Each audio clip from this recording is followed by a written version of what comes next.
Yeah.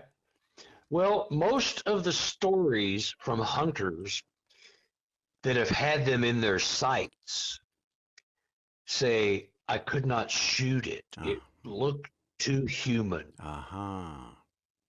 I could not do it. Now, a couple of guys were due to fear. I just couldn't get together. A couple of guys were bow hunting, and it was too hard to get it. They're ready for the deer, but the one story you're talking about, the deer come crashing out and ran right by the guy. He was sitting in his blind, and then he hears this bigger crashing and coming back, and the Sasquatch ran right by him. It stopped, turned, looked him right in the face, and he was petrified.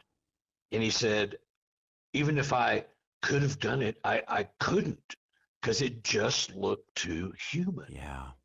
Right? And And you hear that a lot because they are not gorillas with a brain. They are, can't tell you what they are. mm-hmm. Are they paranormal? Are they alien? Do they come from somewhere else? They've been around tens of thousands of years. They go back with the Native Americans, 10,000-year-old and older cave drawings and carvings before they had hoax and show Sasquatch with red glowing eyes and all kinds of stuff. Hmm.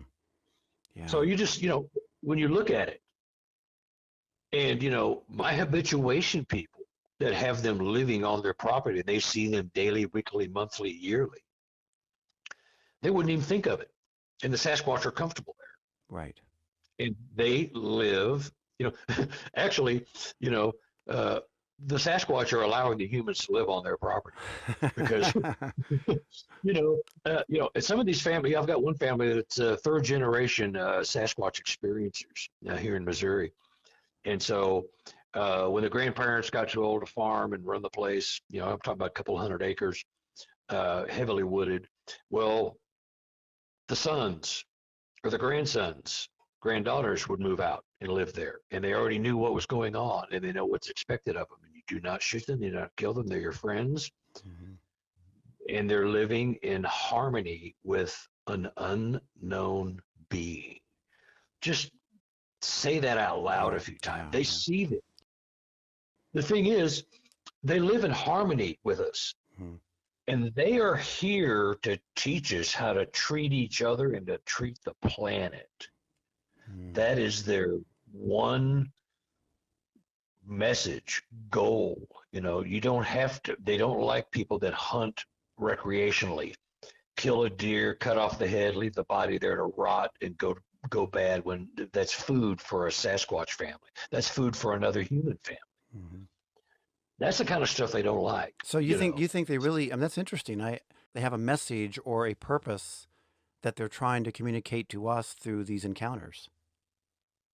Yeah, and that comes from people that are far more involved with them than I have been able to be due to my living in the city where I don't get to interact on a daily basis.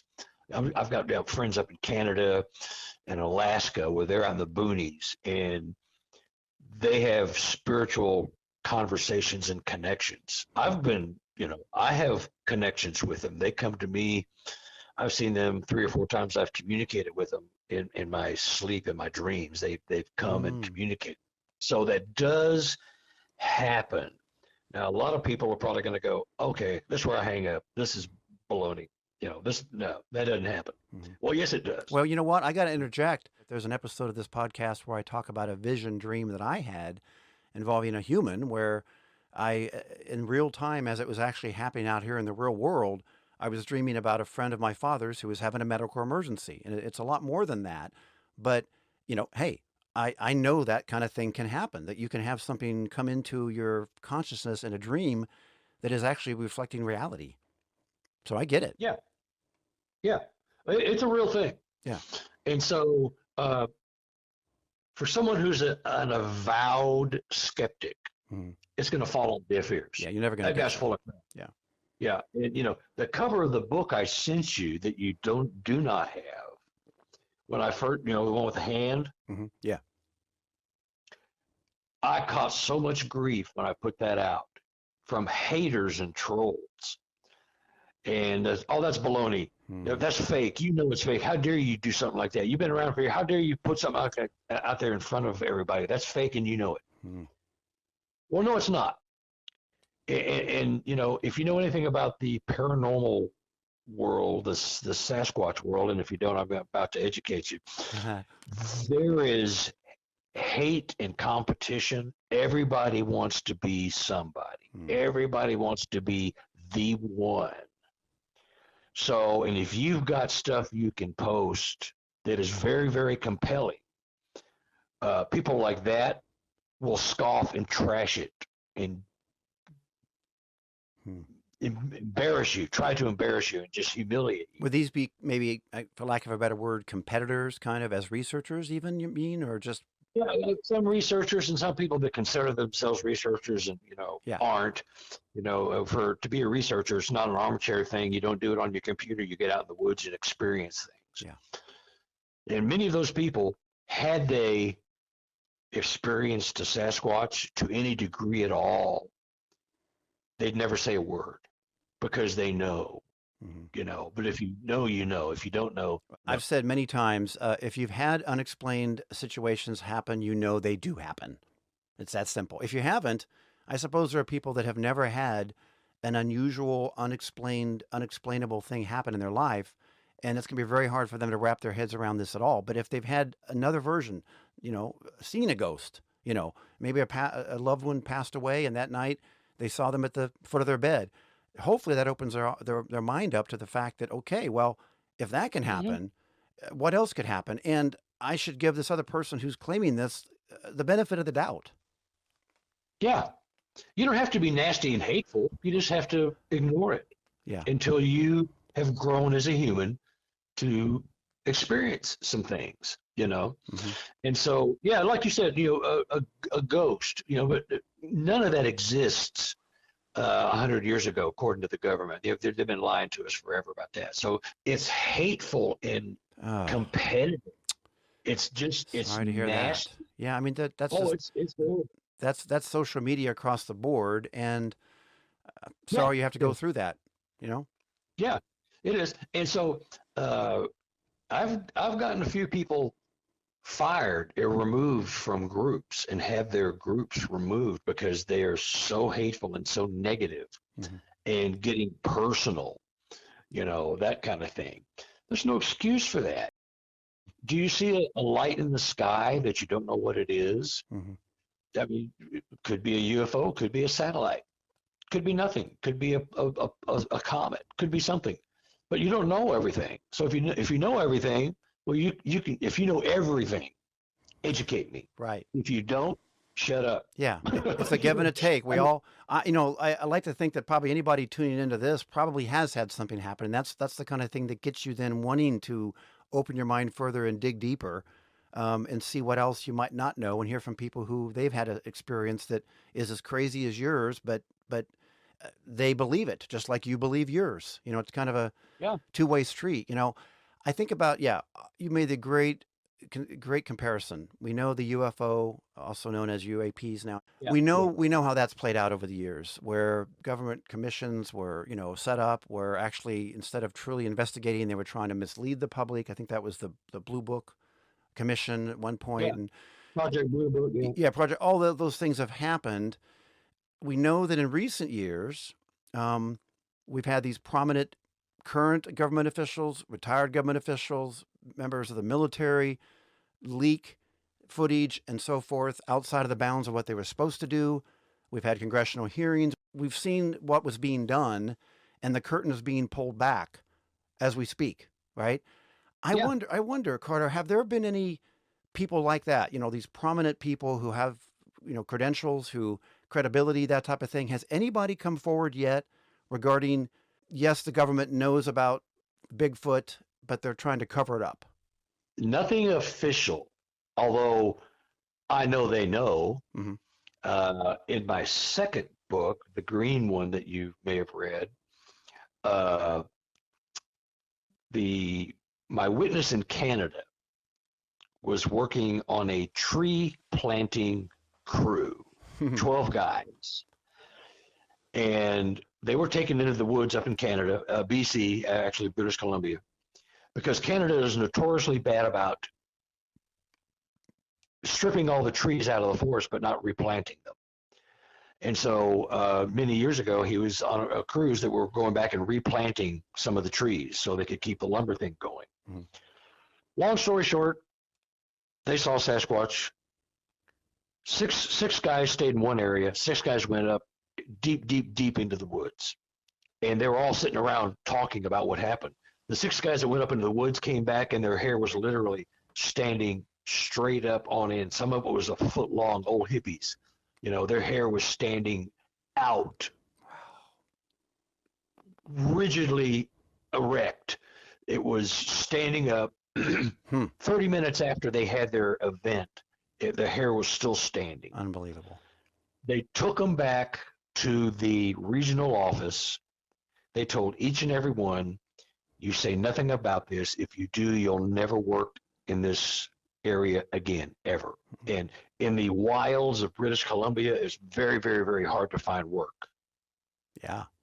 So you shut up and you do it. I can assure you the government knows. They don't not know. Right. But as the government lied and deceived us about the UFOs, they only came forward after they monetized it and made it good for war.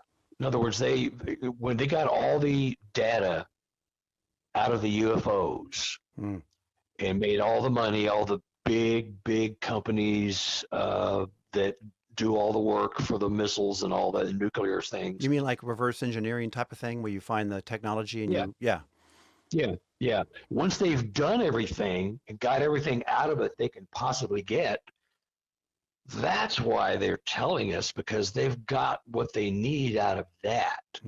So you're going to start seeing that, because now our soldiers, our pilots are flying UFOs that they've reverse engineered. Yeah, like with stealth technology, perhaps, that kind of thing. Yeah. So they've got what they need out of that. I think the Sasquatch revelations are going to be actually much more disturbing, because part of the reason we think they cannot possibly have those skills is because they look like a gorilla. Right. Gorilla's a dumb ape. Exactly. How could something like that can't be that smart? No way. So you're gonna blow that stuff off as soon as you hear it. So as soon as we have the psychic information, the quantum information, how they do what they do, as soon as that's been monetized and dispersed to the various government agencies to do with what they want and can, then they'll throw us a bone. They'll say something. And just like the UAPs, they've thrown it to us and then nothing. We'll get back to you. Yeah. We don't know anymore. Not given really much. There was a congressional hearing that was public, and then they had the private meeting just recently where members of Congress were taken behind closed doors, and they would come out afterwards saying, we really didn't hear anything more than what was already announced publicly. That's what they say. Well, that's true too. I guess we don't really know, do we? Yeah, they just may be told don't say anything other than that, right? Yeah. Once they've militarized it and monetized it, then it's okay to maybe cut some of the stuff loose. Yeah. It's going to be. Well, I'll tell you what. I for one, right now, will say if there's anybody out there that happens to hear this that is in one of those positions of they have a reason to know, they have access. Please reach out to Carter and or me.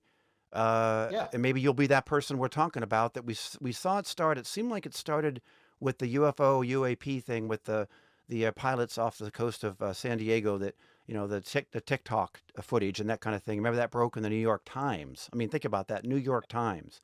Imagine a story being broken in the New York Times about, yes, we know there are Bigfoot. They exist. Yes, there are photos and evidence. In fact, maybe we even have the body of one or a live one. Imagine that, right? Yeah. And so that's how it works. Now, people are, oh, you're a conspiracy theorist. Yeah, you're dreaming. You're smoking the good stuff. You're eating gummies, whatever. No, this is like my reality. Yeah. This is like really happening. You just can't believe it because number one, you've been taught how to think and how to view the world by the school system and the educational system and the churches and the whole thing. It's a big, big secret movement because they don't want that getting out until they've got everything out of it they can make a buck off of. Right. And the fact that they compare the Sasquatch to Nephilim and the giants in those days, there were giants in the land and that kind of stuff, and there could have been the Smithsonian has recovered almost all of the 10 to 12 foot tall skeletons that were buried all over the United States in the mounds and elsewhere. I haven't heard about that. Lovelock, oh gosh, yeah, Lovelock Cave in Nevada. They had several elongated skulls on display in their rock shop. Those disappeared. Yeah. It's yeah. And what would be okay, I understand the part about they want to get every drop of any monetary and military use they could, maybe first, I suppose. But what are the reasons, I wonder, I can think of some, they would not want us to believe this is true, right? That there are Bigfoot out there. Number one, they're going to say it's going to upset the religious belief system. Just like UFOs, right? Yeah. Maybe damage it forever. Right. Well, if they're that advanced and that intelligent, how does that jive with the idea of we're kind of at the top of the pedestal here as humans on Earth, right? In terms of religion. Yeah. Well, we're second place. Yeah. And all of a sudden we don't have the power. Right. And so I could go so deep into this. I'm sure. There's not time for it. Right. There's books that the Anunnaki and all of that came back. The Native Americans have been dealing with the Sasquatch for tens of thousands of years. They've had a symbiotic relationship going way back. And so if you go into the Anunnaki and the Sumerians, there are some scrolls, gold scrolls that have been carved, and it describes in great detail, of the Anunnaki coming to the planet and basically creating a hybridization of the Sasquatch and the humans. That's an entire another story. Well, kind of like ancient astronauts is kind of what that reminds me of, right? Yeah. That kind of thing. Yeah, there's a book, if you ever read it, Everything You Know Is Wrong, by Lloyd Pye, P-Y-E. And there's the second book, Everything You Know Is Still Wrong. But the first book I mentioned, that will blow your mind. And either you believe it or you don't. Right. But it goes back to pre-Egyptian times, 250,000 years or more. It's just mind-boggling. Wow. But this stuff is really happening. These beings really exist. Right. And it is, and I have 9 families. I did have 11, but 9 are constantly in touch with me about the Sasquatch living on their property. They interact with them. They hear them speaking to one another. Wow. They call them by their names. They call them by the people's names. The Sasquatch to the people call them? Yeah. Here's a good example, Yeah. and this has happened to 2 different people. So I've got a habituation family out in Washington. And I'm sorry, habituation. Would you go ahead and describe what that means? I think I know, and I just want to be sure people know what you mean when you say that. Habituation means like you're habituated to being used to cold air or warm air or noisy work environment. Yeah. Habituated, you're acclimated interacting with them Okay. daily, weekly, monthly, yearly. It just depends on the relationship. Just a very common day-to-day interaction between the Bigfoot and the people. Yeah, Yeah. Okay. whether it's very subtle, Yeah. I'm going to let you see me. Uh, but I have a woman out in Washington, Yeah. and I have one here in Missouri too. Uh, Husband's away at work, and they hear their name called. Sandy, Sandy, Boy. where are you? And it's in the husband's voice. Oh, okay. Now you're going to get some chills going, right? Yeah. And Wow. so they're, and they know the husband's gone. And the wife thinks, well, the husband is at work and maybe he came back for something. I'll go outside and see what he wants. Or I'm already outside working. Maybe he's on the other side of the house. He just pulled up. I didn't see him. And you go walk around to the other side of the house. Sandy, Sandy, or Cindy, Oof. Cindy. It's like your wife calling your name. Yeah. Kevin, it's her voice. You go, well, yes, dear, what's up? Well, it's not her. She's not there. She's gone. Hmm. This happens a lot. So is that a pranking kind of thing? Why? Oh, yeah, a little. They can mimic anything, any sound. I have so many stories, we don't have time. Yeah. But they can mimic owls, Ooh. car engines, sirens, fox, coyotes. They can mimic any item Okay, you well, can come there up. go the chills again. Remember, I said earlier I've traveled and explored so many remote places.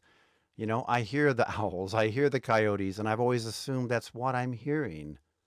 Well, it could be you're hearing Could be, coyotes. but it could be But maybe the I'm thing not. is, yeah, well, the thing is that uh,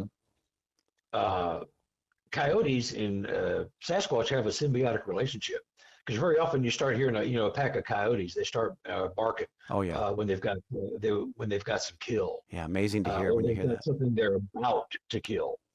Well, you will hear the the Sasquatch call out, sounding like a coyote, but it's 10 times louder. You know it's not a coyote. Uh-huh. It's not that the coyote's like 20 feet away from you. That's why it's loud. It's because it's a Sasquatch calling and mimicking. So what happens in their symbiotic relationship is that if the coyote get a kill, the Sasquatch might run over there, follow him, and take it. What are they going to do? Yeah, you're right. Or if the Sasquatch gets a kill, he'll leave some of the parts behind, the deer, and he will call, and the coyotes will come and finish off the kill. I see. Yeah. But they, Hmm. I had him mimic a car engine, and a guy the stories are just like too numerous, but uh, I had a really, really great researcher. He's passed away now. He was morbidly obese, Hmm. and so he couldn't get out and walk with us. But what he would always do is stay in his van because he was on oxygen. Hmm.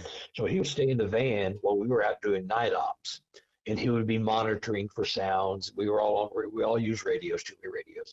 So, and he's going, Mayday, Mayday, Mayday, Mayday, and we're going, what the hell? What's going on? And so he's going, y'all need to get back now, now, get here now. And what he heard was a car pull up behind him, car door slam, engine turn off. He heard the tires crunching the rocks on the road. He turned around, nothing there. Nothing there. And so we're out in the middle of the woods in the middle of the night, which some places it's fine. We're legally there. Some places are like conservation areas. You're not supposed to be there at night. Right. Can't be overnight, that kind of thing. Yeah. He said, I heard something walking up to my window because he's got his parabolic dish out because he's recording anything he can catch, and he's got his window open. He's Okay. sitting there, and he says he heard footsteps walking up to the car. He's like, "Well, God, as a conservation officer or a cop or something, We're not supposed to be there. He wants to know what's going on because it was late at night. Nothing there. And he is the last guy in the world that you would doubt. He was actually a nuclear physicist, and due to his Wow. health, he worked for the government. And he actually had to retire because of his health. He could not walk. Hmm. He was in a wheelchair. He had to always be on oxygen, and Right. things were just getting too bad for him. Hmm. So, but he was into the paranormal, and he was actually into Sasquatch really big, and he was very, very, very big into the luminescent bioluminescence of like the Sure. jellyfish, In the ocean. Yeah. these are because things that would be glowing at night, and how some things that we didn't believe glowed at night actually did. Well, Like the mushrooms and other things like lichen, moss and things like that, well, and and when you certain say things. that, I think about how, yeah, that's a great example of a pretty hard to believe thing that is real. You know, I was thinking about how animals that we know of, we know they have pretty amazing abilities to do things that we certainly can't do. I mean, I guess I'm thinking of a bat using sonar, flying around Yeah, blind. Well, if we didn't know about that and we were told there's some creatures out there that are blind, that are flying around catching things they can't see, but they're using sonar and we didn't otherwise know about it, that would sound pretty crazy, wouldn't it? yeah, Yeah. just like our conversation. Yeah, exactly. It's just that that's something we've accepted. We've been taught, if you want to use kind of your example, right? We've been taught about bats. And so, oh, okay, that sounds very plausible. We know what happens. It's no big deal. So I get Yeah, that. And if yeah, the Bigfoot is able to do the type of things you're saying, disappear as one example, mimic voices, make the sounds of cars or other things. If those things are being employed, you've just given the obvious answer as to why it's been impossible to just definitively, capture their presence in a way that, otherwise you would think anybody should be able to do since they have their cell phone and their camera in their hand at all times. yeah. Here's a funny story. Okay. This happened. I was leading a night op, not an expedition, but not for BFRO, but just a private night op, and we were in Illinois, and I had about 4 or 5 people with me, and we heard the trio of owls, the cuckoo, cuckoo, Hmm. and then there was another owl. Then there's another owl. Then this other owl booming, just so over the top, you knew it was a Sasquatch mimicking. Right in the middle of it, doing its call, it started choking, No and then it way. like nothing happened. We were all just dying laughing because it was so funny. It didn't want to skip a beat, so it was hilarious because it continued after it cleared its throat. It I continued with love the it. mimicking of the owl. It was Which hilarious. also makes sense because, I mean, they could make mistakes just like we could, right? I mean, and Yes, they're trying to do it like somebody who actually does people's voices, tries to mimic yeah, people. They have to cough or sneeze or whatever gets them out of their game. That's what you're yeah, describing in a way, right? yeah. And so it was hilarious. So I mean, there's all kinds of stories like that. Now, if you're just the average guy, you're camping, you and your wife are camping, or a bunch of guys are out there for the weekend, drinking beer, sitting around the fire, and you hear that, you go, "Well, that was a big owl," and you just go, you know what I mean? I mean, you don't think that much of it. Yeah. But if you're paying attention, you go, "That's out of place," And I'm you going to know? be much more now. I mean, nothing's coming to mind where I've had a situation where I've questioned it, but I have seen and heard strange things, including hearing sounds that I've never heard before that I can't imagine what animal they were coming from. I have had that happen. Yeah, yeah, yeah. And there's a lot of action in Kansas too. Is You there? know, yeah, you're in Lawrence, right? Yes. Yeah, I've had a couple of really good reports out of Kingman, which is on Highway 50. Yeah, right. If you go west of Lawrence, and uh, great reports there. I had one report. This is a good one. Running along I-35, uh, right around Wichita, and the highway was packed. because everyone was trying to get out of town for Thanksgiving. And I like it already. a woman was in the passenger seat. Her husband was driving. They were going down I-35 to catch. It's either 50 or 350. I can't remember, to get over to Missouri and Arkansas. They're headed for Arkansas for Thanksgiving. All of a sudden, a Sasquatch comes over the embankment uh, on the side of the highway, and it's definitely panicked because it didn't expect, it could not get across the highway because all the traffic, it was backed up. I don't know if there was a wreck or something, and it was running along the highway trying to find a place to dodge in between the cars to get across. And the woman who was passenger, her husband was driving, she had been a missionary, worked in Africa with the natives there, bringing Christianity and some modern conveniences to their villages. Right. And she worked with monkeys and gorillas. That was part of her Wow. uh, educational process. I think she may have had a degree.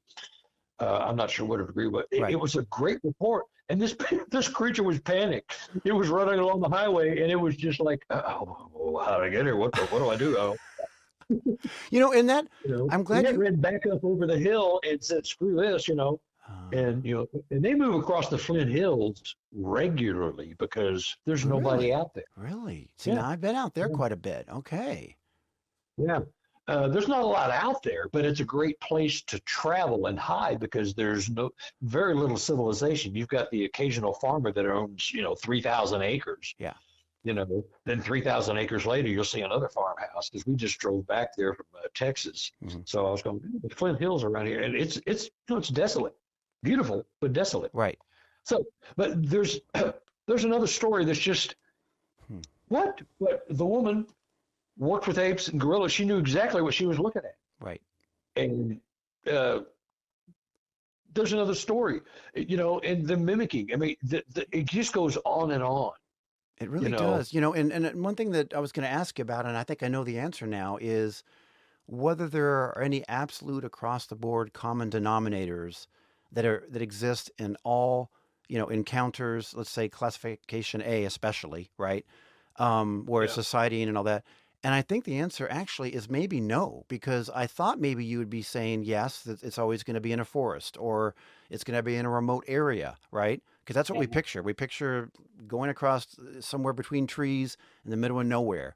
But what I'm hearing is there really isn't a common denominator about the where and how these creatures are being spotted. No, no, they come into residential areas and take food out of the garbage. They love human food. I took a Sasquatch report. A lady called and reported 10 footprints in mud going down her concrete driveway in a thick residential area. Like a suburban This is area like, kind of thing. yeah, like off Highway 9 by the Missouri River down there. Wow. And so I went over there, and sure enough, there's 8, 9, 10 footprints with traces of mud walking down her driveway. And it walked down her driveway. There was a couple of prints that were so muddy that they were smudged. I couldn't even, cast them if I wanted to. Yeah. And she said, her sister is the one who talked to me. She would not talk to me. She was freaked out. But they come through residential areas. They steal food. I had a lady in Blue Springs who watched one raid the dumpster behind a Walmart over there off of, I can't remember, 7 Highway, I think. She walked the dog. She took her this is an elderly lady. She took her dog outside about 10 o'clock at night to do its business. And this little lap dog just starts going bonkers, just barking, going crazy. Well, her house at the time backed up to the back of the Walmart. And she sees this 10-foot creature going through the dumpster behind the Walmart, light shining right on it. Hmm. And And his wife was so I wonder if they're able to be, well, you can't see them, disappear or be invisible, whatever you want. Maybe they can't always be that way, or it takes some effort, right? Otherwise, Yeah, why wouldn't yeah. they do it when they're at the dumpster or whatever, right? And I guess also what occurred to me is, boy, with the proliferation of like Ring cameras on the front of houses now, it seems like you can't walk down. I don't like this, by the way, at all. You can't walk down any street anywhere where there's a structure or a house without assuming you're probably on camera. But what I'm hearing from you is they might be able to manipulate probably the camera or what's seen on the camera, or manipulate how they're if they're able to be seen at all. Oh yeah, they can shut down trail cameras. They drain the batteries. I was having that conversation with somebody today, but yeah, they go through the dumpsters. They can manipulate themselves and be anywhere at any time. Hmm. It's just mind-boggling, Yeah. you know. You know, and And what I was going to say is too, I think it's common for a person to ask about a Bigfoot to you, where it's like this generic thing that there's a template, and this is what a Bigfoot is. But clearly, that's not the case. And I wondered because we talk about dogs as an example. If you've owned dogs or cats, you know that there's no such thing as a dog that represents all dogs. I mean, we have a couple of them. Bella is my dog. My wife has one, Lola. We kind of call each other, have our own dogs, even though we have them both here in the house. Those two dogs couldn't be more different than each other, even though they're both dogs. Bella, yeah, she's scared of fireworks, thunder, but she's also extremely affectionate. And she's a big dog, about 60 pounds. Lola, about 7 pounds, right? Not scared of thunder, not scared of lightning, and not quite as affectionate. I think yeah, that the answer to the question, if I asked you, is that same type of variation of temperament and personality among Bigfoot as varied as it would be among the species of dogs? And I think the answer I'm kind of thinking is yeah. even more it's as varied as the human population. You've Mhm. got assholes. You've got Wow. lovers. You've got hateful. You've got, but they're all have their own personalities, you know, Hmm. and so that's why some of these interact with humans better than others. Some will let you see them, some actually want to interact. I've got a family, South Missouri, that they've been shown a baby. Oh, wow. My witness, there's a habituation. The husband walks his dog a quarter mile to the mailbox. Their property is multiple hundreds of acres. So it's exercise for the dog. It's a big dog, and they keep it in a kennel because it's a protecting dog. It's a big dog. Yeah. And so they walk to the mailbox, which is a quarter mile. Every morning he does this, like clockwork, unless the weather is just so bad. That's the dog's exercise and his too. And often, many times, he has seen them. They will step out from behind a tree, show themselves, and duck back behind the tree just to let you know, hey, we're here. Mm. And they know they're there.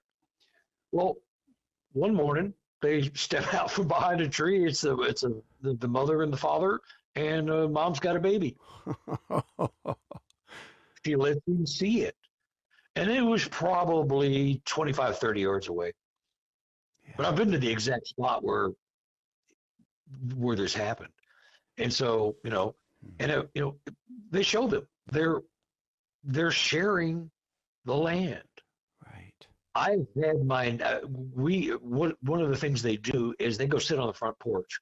Now the husband was a non-believer for about 10 years because he worked out of the city. He had to drive 2 hours each way to work.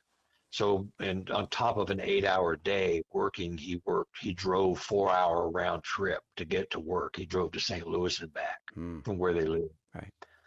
And so they were having all these experiences. He was having none of it. He said, you're just freaking out. There's no such thing. You're freaking out because I'm not here. You hear a twig snap and you think there's a monster in the woods. So they went round and round on this for like 10 years. They almost split up over it. So she said, well, I'll tell you what, I'm going to move in with my sister. And me and our daughter are going to stay with our sister till you come home because we're not staying here anymore. So he thought about it for a while. He said, well, okay, whatever. I got to work. I got to feed the family. So when he retired, that's when he saw one. Mm. and was sitting on the front porch, and Sitting on she the had front. brought The she the had Bigfoot brought was sitting on the they front were porch, sitting or they were she and her husband were sitting on the okay. front porch, Uh, and she had gone and bought her a FLIR thermal, not one that recorded, but she said, "Here, take a look." And he looked, he dropped the camera, he goes, "WTF? What is this?" hmm. And he was baptized. Seeing is believing. He That's it. It's all over. And now he just sent me a text of a trail cam shot, literally yesterday. Oh, and it And got an image.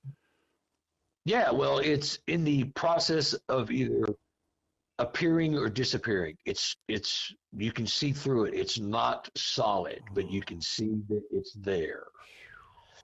And what I do is take it my photo lab, and I it's a color photo, but I take it and reverse it to a negative, and in black and white, you can pull out some more detail. 3 or 4 months ago, he sent me another photo of an adult and a juvenile, which I think, and he agrees, and he thinks so too, it is the baby that he saw as a baby. sure. It is now 4, 5 years old Hmm. and much bigger. And the parent is standing behind it, and the juvenile is about, looks like 10, 20 feet ahead of it. And they're just standing there in front of the camera. Hmm. Boy, if you decide It's to not put those on cool. your Facebook page or the like, let us know. I'm sure people would like to see that. That's amazing. Yeah, it's one of those photos you can't show because it's a blob squatch. Oh, But okay. I know what it is. Right. They know, what it is, and I have to get their permission. Right. Right. I've got stuff that will curl your toes that I can't share.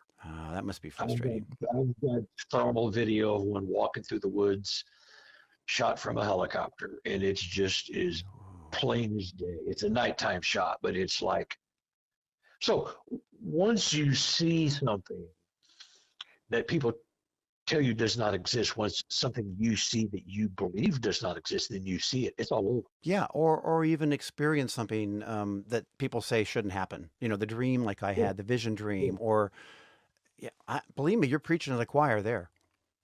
yeah. Because We've got so much weird stuff going on in our house that from the Green Book, you have the book, volume 2, the Green Book. right, I'm gonna grab it right That's the here. one So where, that's the one that's Sasquatch Evidence of an Enigma #2, second edition, 2022. yeah, it's got the The- tree log Yeah, with the rocks on it. with which, by the way, Uh, those rocks are an example of what you call gifting, I believe, where they leave things for. yeah, Yeah, but that also was them communicating with me right. because that photo was taken where I led my expedition. There's 6 rocks there. Yes. Me, 4 expedition goers, and my partner who lives in Illinois. He was at the other end of the tree because he Yeah, I see that. was there, but he wasn't there because he's physically unable to get down to the spot. This happens to be another uh, gully, Hmm. really treacherous walking. And he's had a couple of strokes and cancer, so he couldn't get there. So that pointy rock is me. The 4 people behind it are the 4 expedition goers. The short round rock, because he's kind of a short, dumpy guy, at the other end is him because he was there but wasn't there. He had to stay in his car at night because he couldn't make the hike. Right. I see it. I'm And looking at it. Yeah. So it's not just, so it could be a gift in a way, but it's really a message. Hey, I it was know a you were message. here and these represent you. Yeah, did you read that whole story about the orbs? Yeah. Yeah. But please tell it. Well, I led the expedition and I loved the area so much. It was just the Trail of Tears in Illinois. Lot of psychic energy there and a lot of sadness and misery and death Hmm. because that's where they marched the Native Americans from Right. the East Coast out to the West. And 95 people froze to death in that one area where I was. Ah, I was told by the town people in Murfreesboro, Well, there's one place that nobody goes at night. I mean, nobody goes there. Too much weird stuff happens. You don't want to go there. Oh, where is this? Yeah, yeah. Well, I said, oh, so I have the place all to myself? Awesome. I'm going there. It's like what I would do, so I get it. Yeah. And so the next year, that was 2019, 2020, I called up Harold, my buddy. I said, hey, you know what? I want to come down there. I want to see if that area still feels as special as it did that night we were there. We had a lot of activity. We cast a lot of footprints. It was a very active, very cool area. And so I said, I'm only going to come for a day because COVID had already hit. So I was going to drive. I drove to Illinois. We met. We walked almost down to the tree. He could almost make it. He was getting better, but he still couldn't make it. So I said, well, I'll tell you what, the magic still feels really great. This area has a great vibe. So I want to go back to this area. We'll come back. We'll do another little expedition here. And we did later next year. So what I'm going to do, I'm going to go back to my car and get my trail camera. And I know I'm probably not going to get any photos, but just in case I do, I'll have a camera here. And I'm going to go grab it on the way back to Kansas City the next morning when we go, when I wake up, I'm just going to stop by and grab it and go home. Yeah. So long story short, I go grab my camera, and there those rocks are, and they were not there the day before. They weren't there. Looking at that, I'm going, how the hell did that stuff get there? Where those rocks come from? There's nobody out. It's COVID. The whole town's shut down. You can't go anywhere and do anything. And I know there's nobody out there at night because there was just nobody there in broad daylight. And that place is taboo at night for the townspeople. So I'm looking at it, and all of a sudden it hits me. Oh my God! I start screaming, top of my lungs. I think I was, because I was so happy. In fact, I'm about to get teary-eyed I right understand now. that feeling. Sure. The story. And so I'm going. I called Harold. I said, "You're not going to believe this." And I told him. He was just blown away. I called my wife to tell her what happened, and she goes, "Oh, that is awesome. When did that happen?" I said, "Well, I don't know when the rocks got there, but it had to have been after 3 o'clock, as we were there till 2:30 or 3. Then we left, and it gets dark at 5 o'clock in the fall. This was October. We were there 365 days to the day of the day we left. 1 year exactly. Oh, the anniversary. And so he said, well, last night, 8:30, I'm getting ready for bed. She said, I was getting ready for bed. I saw a blue orb come into our bedroom. It flew around a couple of times. I not only saw it, but I saw its reflection in the mirror on our dresser.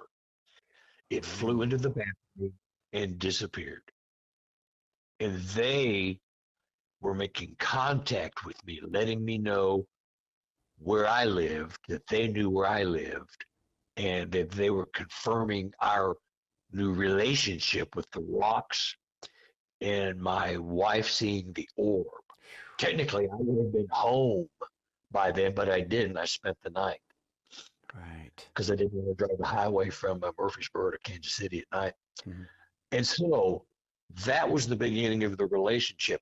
They're coming here. They're moving furniture. I had something tap me on the head 3 times while I'm sitting on the sofa watching TV with my wife.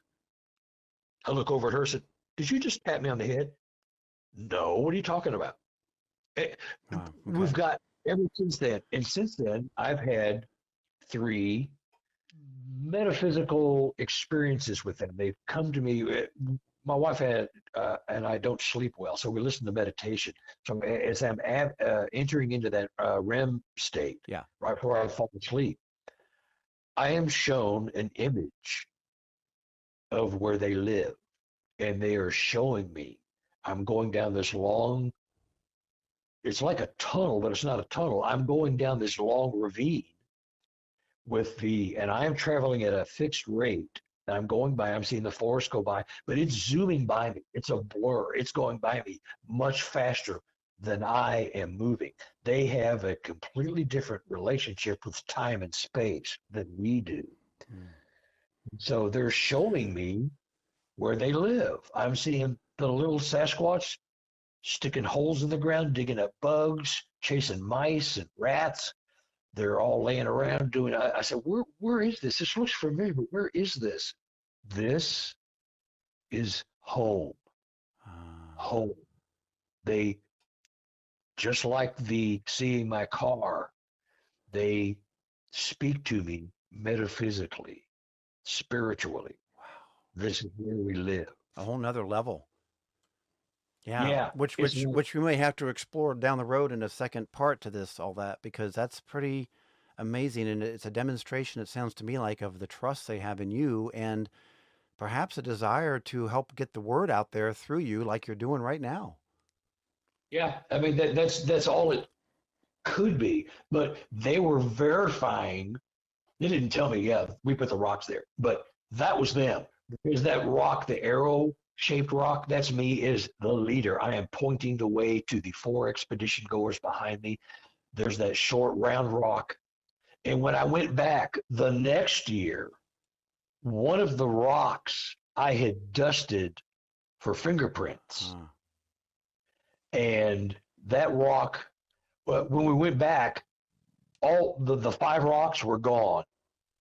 The short round rock that was at the one end all by itself, it was in the place of the other five rocks. Hmm. And the fingerprint dust powder was still on the bottom of the rock. Oh. A year and a half later, I didn't get any prints, and I knew it was a crapshoot at best. Yeah. But even though it was out in the elements, it was sitting in the moss, and there was just a hint of a trace. I smudged it with my hand, and it came right off. It was the fingerprint powder. So they took those rocks and moved it over, Yeah. not knowing, or maybe they did know that we were coming back. It was just mind-boggling.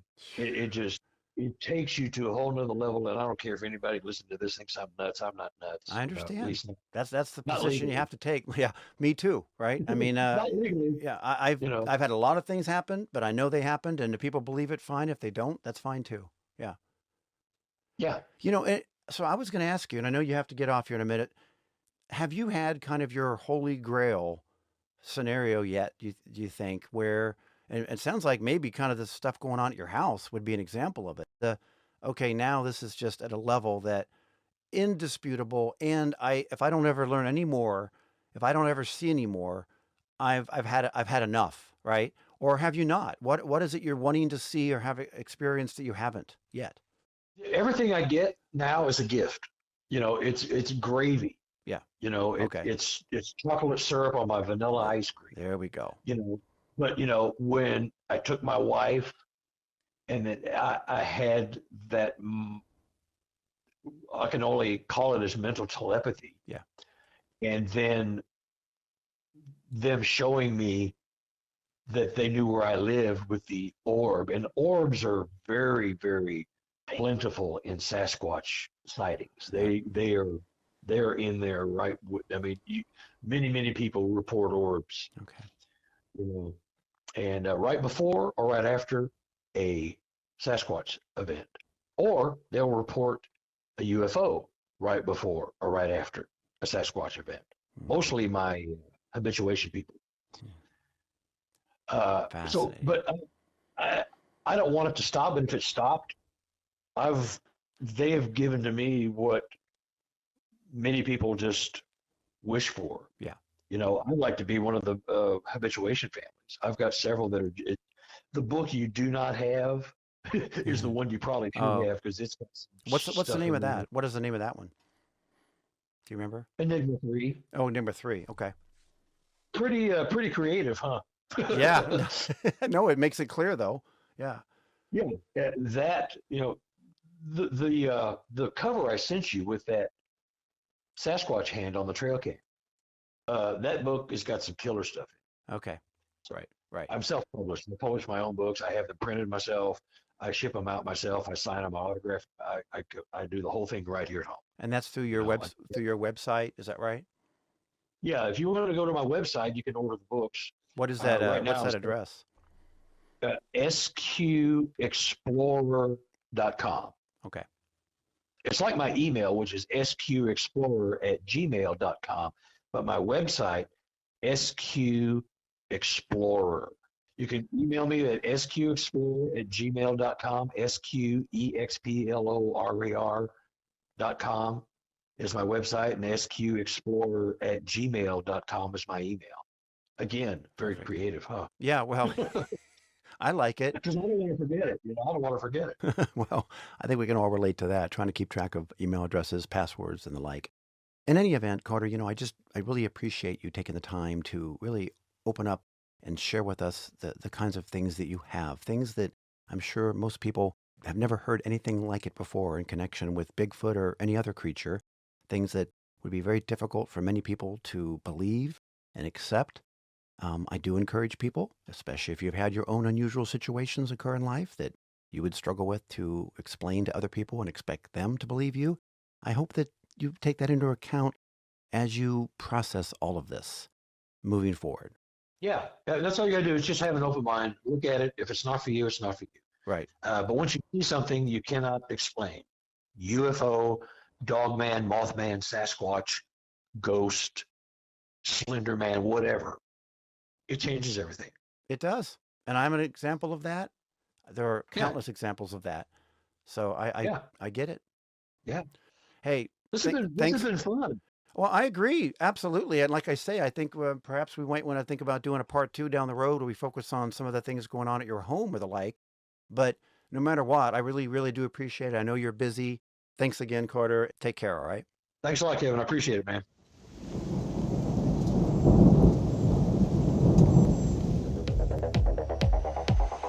So, my friends, as expected, Carter provided us with a description of Bigfoot that is not what we've been led to believe all these years, right? And I can't speak for you, but what he's described will forever alter my experience in the wilderness. For instance, I for sure will be listening much, much closer to the tone and volume of all the nature sounds I hear in remote wilderness areas. And you know what? I'll never again so easily assume that the coyote or the owl I hear calling into the darkness is, in fact, a coyote or an owl. All of this and more, for better or worse, right? But I think it's for the better, especially since nothing Carter relayed supported the idea that Bigfoot would be violent or evil. The creatures that he described are instead peaceful, playful, and curious creatures. Well, if you enjoyed this episode and haven't already subscribed, please do. Also, be sure to check out Carter's website, where you can learn more about his work and look into his books.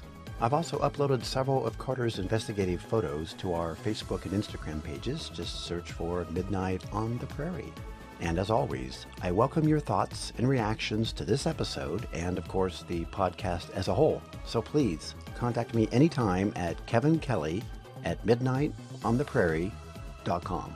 And remember that no matter where you are in space and time, here it is always midnight on the prairie.